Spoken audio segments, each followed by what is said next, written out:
The first sound wasn't her scream, it was the splash. Cold water hit her face as she gasped, hands trembling against the rough edge of the trough.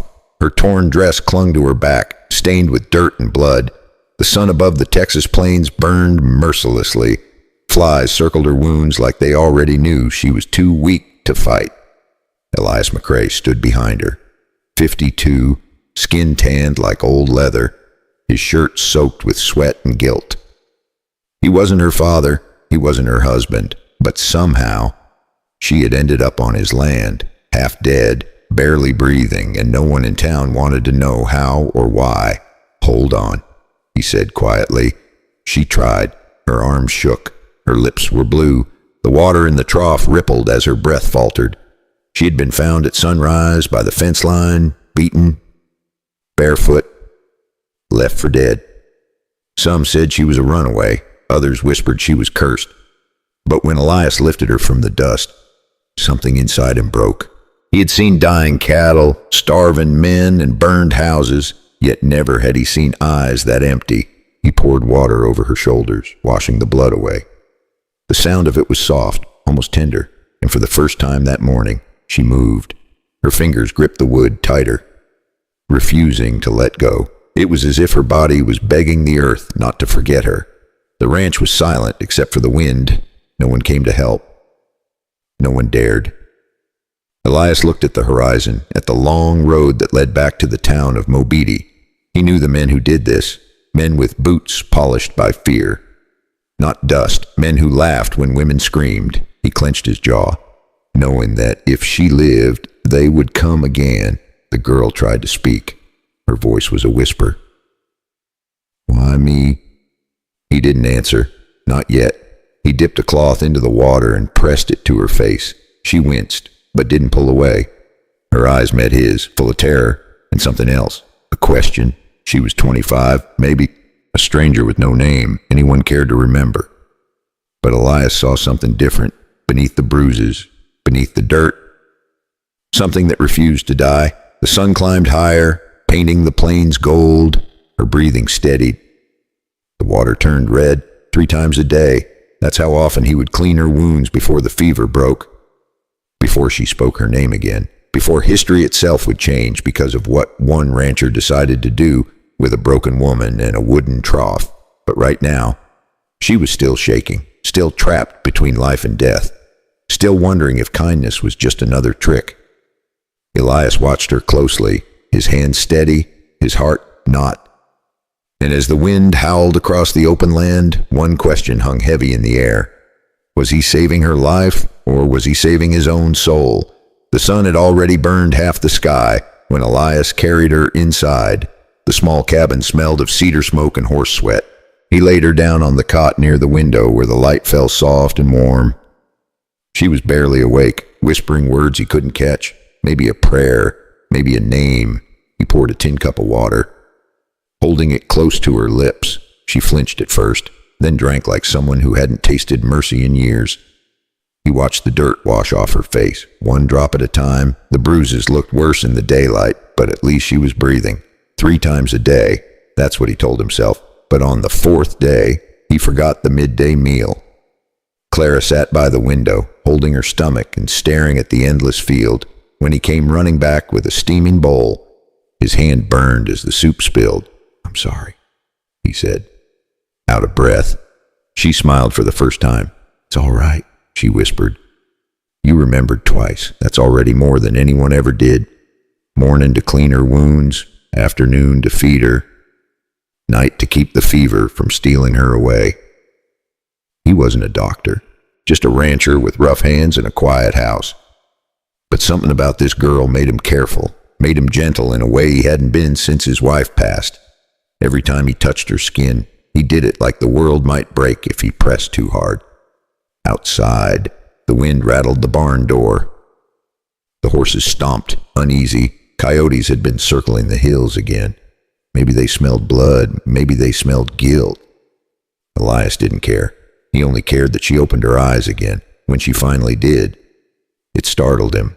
They were green, soft but sharp, like the color of spring after a long drought. "You're safe here," he said, Her voice cracked. Safe never lasts. He didn't argue. He just nodded and handed her another cup of water. Later that afternoon, he made her soup from cornmeal and salt pork. It wasn't much, but when she tasted it, her shoulders loosened just a little. That was the first time she looked at him without fear. Just tired eyes, searching for a reason to trust. By the second night, she was strong enough to sit up. The fever was fading, but the silence between them grew heavy. He worked at the table, mending a bridle strap, pretending not to notice when she watched him. "Why are you doing this?" she asked quietly. He paused. "Because someone should have." She didn't speak after that. She just stared at the fire, as if the flames could explain what his words meant. When the wind howled outside, he added another log. The room glowed golden, soft, alive. She pulled the blanket tighter. Closing her eyes for the first real sleep in days, Elias sat back, listening to her breathing steady like a slow song. He thought it was over for the night, but then she whispered one more thing, half dream, half warning. "They'll come for me when the moon turns full." Elias froze. His hand stopped on the table. He looked at her pale face in the firelight. And for the first time, he wondered who exactly she was, and what kind of men were coming to take her back. Weeks went by before she could walk steady. Her voice grew stronger, but the fear in her eyes stayed the same. By the third morning, the fever had broken, but the fear had not. She woke before sunrise, sitting by the window with the blanket around her shoulders, staring at the open land. Elias poured her coffee, black and strong, the way he always drank it. She took a sip, winced, then smiled a little. It was the first smile he'd seen since she came. "You said they'd come for you," he reminded her. "Who are they?" She didn't look at him. Men from Mobeetie, the kind that don't take no for an answer. Elias's jaw tightened. He'd known men like that all his life, the kind that wore Sunday suits to church and blood on their boots the rest of the week. By noon, he saddled his horse. "Stay inside. Lock the door." She grabbed his sleeve, weak but determined. "You'll get yourself killed." He looked her in the eyes. "Maybe, but I won't let them take you." The ride to town was long, dusty, and quiet. Every mile felt heavier. The streets of Mobeetie were waking up when he arrived. Men lined the saloon porch, spitting tobacco, watching him like crows on a fence. He found the sheriff near the feed store. "Morning, Elias," the man said cautiously. "Heard you took in a stranger." "She's not a stray dog," Elias answered flatly. "She's hurt." The sheriff sighed. "You should have left her be. Her name's Clara. Belonged to a cattle broker named Rourke. He paid good money for her." Elias's voice dropped cold.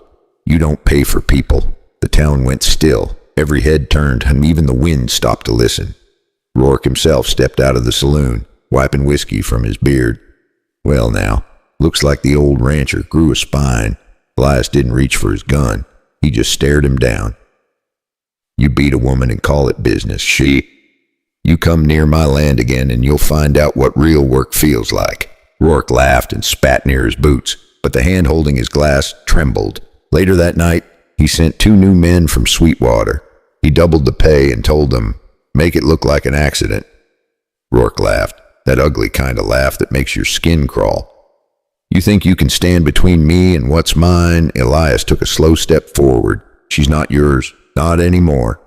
The crowd whispered. No one dared move. Even Rourke's smile faded. Somewhere in the distance, a thunderclap rolled across the plains, though the sky was clear. When Elias turned his horse to leave, the sheriff called out, "You just started something you can't finish." He didn't look back. "Then I guess I better make it worth finishing." That night, as the sun bled into the horizon, Clara waited on the porch, eyes wide with worry. When she saw him returning, her breath finally eased. He looked tired, older somehow, but unbroken. "They know now," he said simply. She whispered, "What did you do?" He glanced at her, a faint smile crossing his weathered face. "I told the truth, and in a town built on silence, and that was enough to make enemies. Now, if you've been following this far, take a sip of your tea, lean back a little, and tell me where you're listening from. I'd love to know. And if you want to see how this story unfolds, hit that subscribe button. You won't want to miss what happens when the men from Mobeetie come knocking at midnight." That night the wind shifted. It came crawling down from the canyon, dry and mean, carrying the kind of silence that makes dogs hide under porches. Elias felt it first. The hair on the back of his neck stood up. He stepped outside, rifle in hand, scanning the open land. Clara was still awake, sitting by the fire. Her hands gripped the edge of the blanket. "They're coming, aren't they?" she whispered. He nodded. Rourke doesn't take humiliation kindly. He had moved her bed to the cellar that afternoon, just in case. Now he poured oil into the lanterns and checked every lock. The moon hung low, fat and orange, lighting the ranch like a stage. Every sound was sharp.